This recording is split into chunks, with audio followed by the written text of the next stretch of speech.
This video is sponsored by PokemonStore.com, the best place to get yourself some TCG code cards. They are compatible with TCG Live, and you can of course get everything on the website for 5% off using the coupon code ZapdosTCG.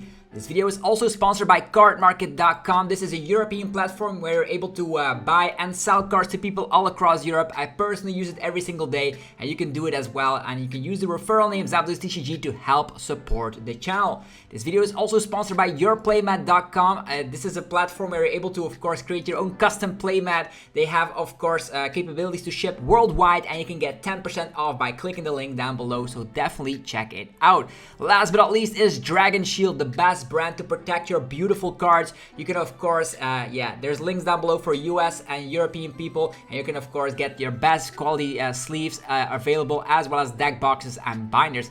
Thanks so much for sticking around with the commercials. I hope you enjoyed today's upload. If you do, be sure to let me know by rocking the hell out of the like button, and let's get this video going.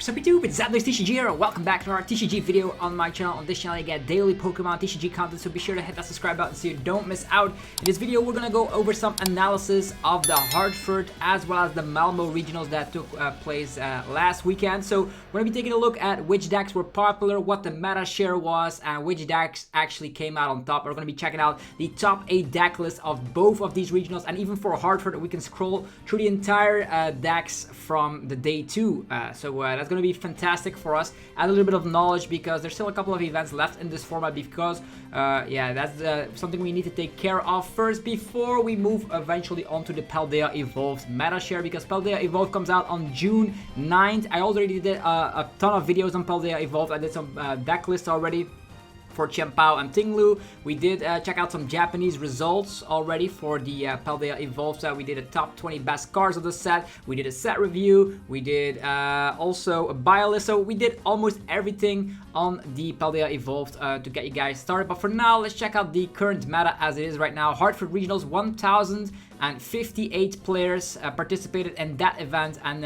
as we can see here, loss box during day 1 was 20%, 19.8 if we do it exactly, but 20%, that's huge. That's 1 in 5 rounds you should see a loss box, and that's actually crazy.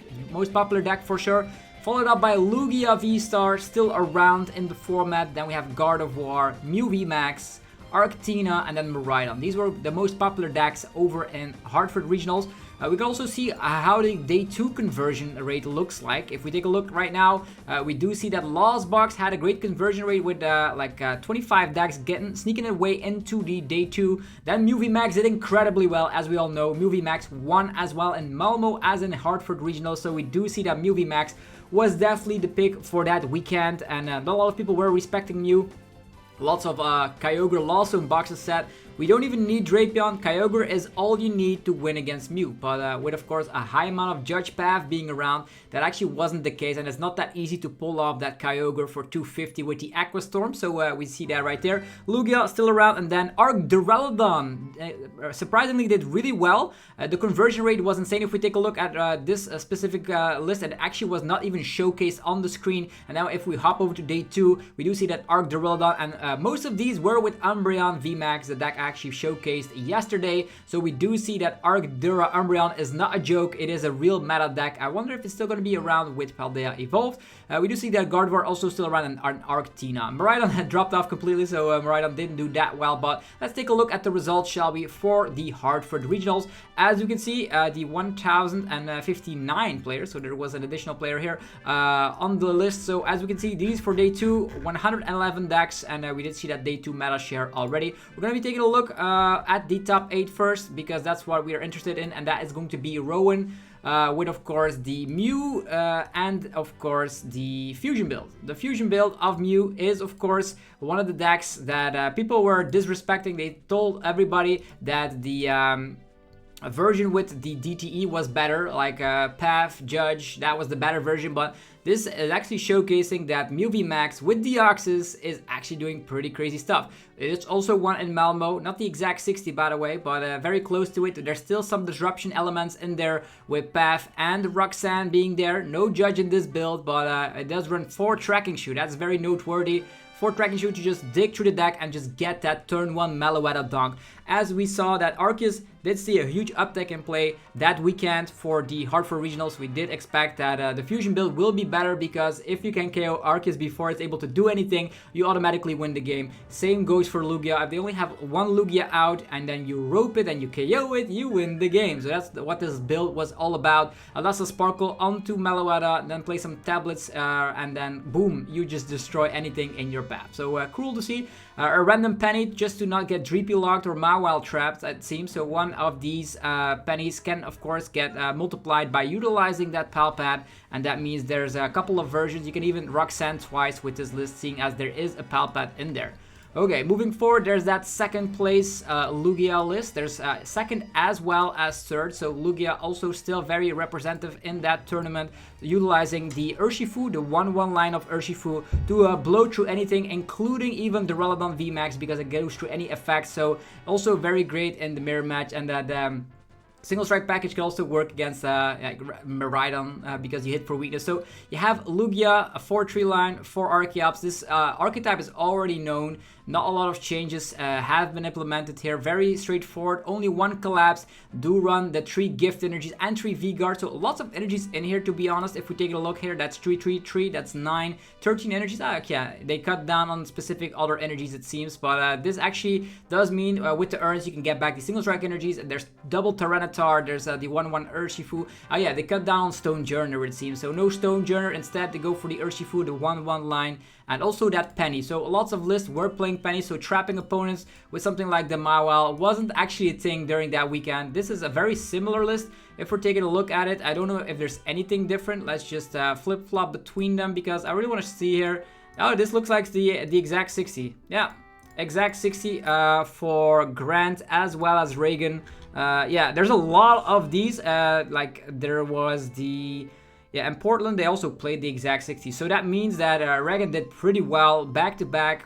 Portland, Hartford. So the Urshifu package in Lugia seems to be a thing. And it also got like 71 plays. So lots of people will be playing that specific 60. Then Luke Smith with the Genesect Mew VMAX, and this one was of course the Fusion build and the DTE build, my apologies. So the DTE build with an Oricorio. We don't see that very oftenly anymore. Typically Oricorio is there, but it could definitely be helpful when you expect the Kyogre turn to happen to slap down that Oricorio, which means 20 reduction to your Fusion Strike Pokemon, which means they need to get that 5 energy discard to KO 2 Genesect. It could be helpful also against other archetypes, pushing the Mew VMAX all the way to 330 HP. So as mentioned, 4 Path and 3 Judge is the combination. You do have the vacuums to get rid of your own path. There's an Echoing Horn, Pal Path to get more Judges or Roxanne back, and Cleansing Glove seems to be a mainstay in Mew VMAX, just because the most popular Pokemon you need to hit damage on is something like Gardevoir EX as well as Mew VMAX, and the Cleansing Gloves also helps to Psychic Leap onto Comfey, and that's going to be helping you out quite a bit because you can then reutilize that once it's back in the deck. So DTE Mew, 4th place. Then moving forward with Daniel Altavilla here, 5th place with Lost Box. If I had to guess, yeah, it is a Kyogre build. A lot of people will be playing that as actually Azul's testing group, as we can see here. K-Lab, Grand Manly, a lot of them played the exact 60, so very cool to see that Kyogre is the classic American traditional way of playing the Lost Zone box. We do see here that we have Dragonite as a beat stick, 250 damage. It's a kind of a turbo build with 4 Seal Stone, 2 copies, as well as 2 copies of Pokestop. This is gonna help out to dig through the deck very easily, and once the deck is completely empty, Kyogre can sweep in with the Aqua Storm. You have Sableye to sprinkle damage against Manaphy's that might appear here and there. 4 energy recyclers, so they really are going all in on getting everything in the discard pile and then go crazy with the Aqua Storm. So a very solid list for sure, and it's actually not slowing down anytime soon. Then there was another version of the Kyogre list. Also, opted to have put in one Articuno here with the Wild Freeze, utilizing that to paralyze Pokemon that aren't prepared for it. Definitely good against Lugia decks. And against Gardevoir maybe as well, because they also are not playing switching cards, so that could definitely help to uptrade, so you can Articuno into a Kyogre out of nowhere, because you can rope, so you can damage already maybe a Gardevoir in the active, paralyze it, and it's gonna be fantastic. What else do we can see here is that there's a Hawlucha in here. Hawlucha in combination with Sableye does help to sprinkle some damage counters here and there. I don't know if it's gonna be that useful most of the time, because you can also do that with Greninja, but Hawlucha can KO Manaphy and Comfey all at the same time, so I do understand the inclusion of the flying entry. Also very strong in that matter against Gardevoir list, so you can KO 2 rolls with 70 HP. Definitely great with the Echoing Horn combo to, of course, get the job done. So Snorlax also sees its introduction in this specific list. But yeah, Kyogre, it was a great time to be playing Kyogre, it seems. Then we have Ryan Harris, which is the card, the deck we actually showcased yesterday. The Umbreon, Duraludon, and of course, yeah, the Arceus build, utilizing the Alakazam Hawlucha combo to get that 220. You can use Choice Belt onto Arceus VSTAR with a DTE, slapping 210. And then with something like Hawlucha and Radiant Alakazam, you can KO an active V Pokemon with 220 HP. Think about an Arceus in the mirror match. Think about Lugia V in the active position. You're going to be able to KO that before the opponent even has a chance to play the game. Umbreon with the Dark Signal can gust up stuff like Gardevoir EX, or in other matches you can have more gusting capabilities. You fetch them out with Adventurous Discovery, or you can also go for Luminion Ball. So lots of gusting capabilities, and the deck also comes back with that Volo to discard a Pokemon that is damaged on the bench, yeah, denying the opponent taking prize cards. So very strong. We did showcase this list. Be sure to check it out for sure. It is a very strong archetype, and if you don't believe me, look at all these Umbreon Arcdura lists that were floating around during the Hartford Regionals. If you count correctly, there's going to be a whole heap of them, and yeah, we're going to be showcasing the number 8 spot is another DTE Mew with Shashi Narain, if I pronounce that correctly. So let's see here, the opening the image. No Oricorio for this build. It is, of course, still utilizing Cleansing Gloves, a second copy of the Choice Belt here. But also dropped down on one Lost Vacuum, added in a third copy of Forest Sealstone. So a very consistent Mew VMAX build that is going to be able to surprise a lot of opponents, because if you judge path them, they might not draw out of it, and if they don't draw out of it, Mew runs away with the game. So Mew DTE, as you can see, 3 Mew VMAXs in that top 8. There's of course the top 16 list that you can check out yourself. Most of them are the exact same list. As you can see, Azul also playing that Kyogre Dragonite build. There was more of the Arcdura Umbreon. Let's see what the other Lost Boxes variants were. So more Mew DTEs. I'm gonna check out Samuel's and John Ang's list here to see what is different. It is running, oh yeah, this is actually traditional Sky Seal build, if I'm not mistaken. So a Sky Seal build, very cool to see. And let's see what the other build is. Also, no Sky Seal, but a turbo build with Kyogre, of course. Kyogre did so well at the Hartford Regionals, you have no idea. So maybe we should all start sleeving up our Kyogres. I did see that the win rate for this deck was actually pretty good. If opponents are not expecting the Kyogre, they're definitely going to get punished, because they could slap down Manaphy. And maybe specific decks should think about adding in a second copy of Manaphy just for that insane Kyogre Aqua Storm, because it is such a powerful way to run away with games. This is a Sky Seal build with Raikou, Drapion, and Dragonite. The cool thing here, if you activate Sky Seal, you can take an additional prize card on a VMAX or a V-Star, so Drapion can here in this situation take 4 prize cards. This was a version of Lost Box well prepared for the high amount of Mew VMAX around. And that's pretty much it for the top 16. DTE Mew, Lost Box, preferably Kyogre, and Arcdura Umbreon were the decks that were in that top 16. We didn't see any Gardevoir here. Gardevoir just got bullied out by the Lost Box players, and also the Umbreons around in the Arcdura list, so we did see that. So Mew, Lost Box, and Arcdura were the only decks in top 16, and that continues on for a little bit until, oh yeah, there's also Lugia. How can we forget? Lugia was at second and third place, so 4 decks in total in that top 16. So making sure that these were the best decks around. There was also a Goodra Lost Box deck around. 1 Gardevoir in the entire top 32. That does seem like a little bit of low to me, because Gardevoir did really well at EOIC, but and Arctina also, it was not the week for Arctina. Dropped down. The best placements we can find is the 27th place, and then a couple of them 29th and 30th place. So Arctina not the best performing deck in that weekend. We did see a clear winner. It was Mew VMAX. So now let's swap all the way over to Malmo Regionals, because Malmo also happened, and we did of course have the results here. 8 deck lists have been showed already for the Regionals on Malmo. Of course, we are at limitlesstcg.com, the best website to check out tournament results. Be sure to of course go give that website a look so you can absorb some knowledge. A lot of people from Finland destroyed the top 8. So as you can see, first and second both represented from Finland. And they actually were playing Mew against Mew. And it was the DTE build against the winning list, Mew Fusion Strike. We did also showcase this list on the channel already. Mew with Fusion build, with of course Forest Sealstone, Alessa Sparkle. You know how it goes. Set that Meloette up, or even Deoxys. Photon Boost is also kind of a great attack you could utilize in this specific version. And with of course the action of Alessa Sparkle, you can get an attack off turn 1 going second. And that's something a lot of these decks were not able to handle. Definitely in consideration Arceus build. They weren't able to respond, and with of course Roxanne, Path, and Judge, you have a way out against Lost Box that are not able to get their Mirage Gate combos off in time. And a lot of the Lost Box, as we can see, were not playing Drapion, so it does make sense that Mew Fusion dominated, because Mew Fusion in theory has a better matchup against Mew DTE because of the early game aggression. On top of that, there is also, with of course no Drapions and Lost Boxes and other decks also disrespecting Mew, yeah, Mew could just run away with games. No need to worry about that Drapion coming into play, because most of the list were not playing it. Next up, Brennan Cameraman. We already know his brother, but finally seeing that top 8 success. Congratulations, Brennan. Utilizing the Lost Box. Let's see, it probably was also some sort of a turbo list. Yeah, for triple Forest Sealstone.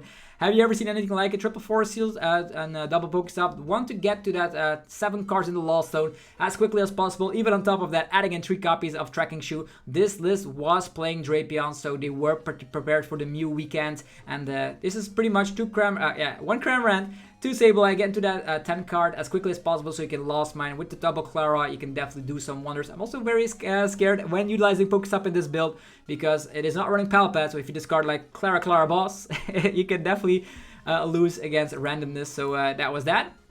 Moving forward, we're going to be checking out Piotr Orlansky's, which was a very special Kyogre list. We did see that match against Stort. It was for the winning in, if I'm not mistaken, winning in for top 8, and that Kyogre definitely came into clutch, utilizing its attack at that and a couple of minutes in the end of the game. So it is running the Zamazenta package, so no Snorlax, no 2-price shenanigans with Raikou or Dragonite. Just saying, Zamazenta is a crazy 1-price attacker. If you're falling behind, if your opponent took a prize card during the last turn, you can utilize that with the Retaliate for 220 damage. Crazy damage output, which can KO basic Vs. Definitely in combination with that Echoing Horn could be very scary. On top of that, yeah, it also is actually not running Boss's Orders at all. It just wants to finish off stuff with Kyogre. Even though you don't KO stuff with the Retaliate, it can come in clutch with Sableye and Echoing Horn and play as well. So a split between Pokestop and Beach Court. And of course, there is 3 Energy Recyclers to activate that Kyogre. Then some more Jan Hausman with another Lost Box. What do we see here? It is going to be a Sablezard. So, okay. This is a different version. We did see so many Kyogre builds during that weekend, and now it is time for a Sablezard. Very straightforward. Want to get that Charizard out and play at the Mirage Gate include is actually super cute, allowing you to, of course, get a Charizard off way quicker than you might imagine.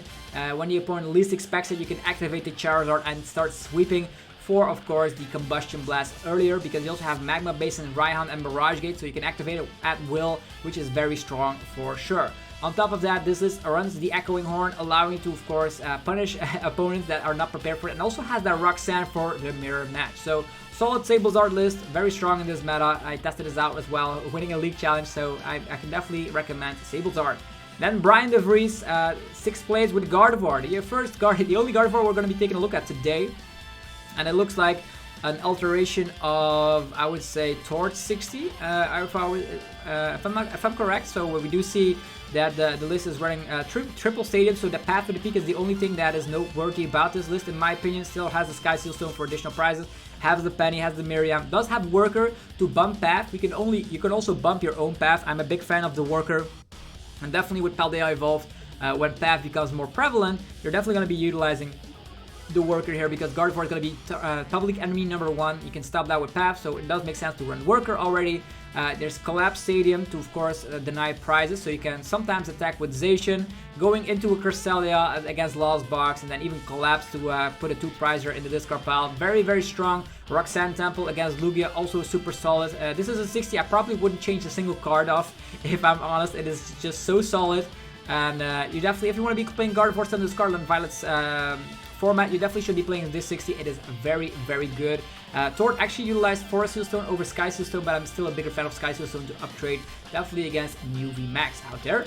Then, talking about Mew VMAX, some more DTEs. We have Dario, let's see here, from Italy. Let's see him, his list. No Oricorio, just straightforward list, 4 Path, 3 Judge, and Palpat. This is the list that has been doing incredibly well throughout the last couple of weeks, and also in the DTE build, probably wouldn't change a single card in this list. As we see, it does run, of course, the 2 copies of Choice Belt, 4 copies of Power Tablet, maybe, yeah, even the Echoing Horn. So I'm a big fan of this list. Penny also helping you out, not only to get rid of a damaged Genesect that got hit by some Lost Mines, but also could get you out of the trap position of a Mawile. You have 2 ropes as well, but Penny could help with that as well. So solid DTE Mew, and I wonder if this DTE Mew has anything different. Let's see here. It has Avery. Okay.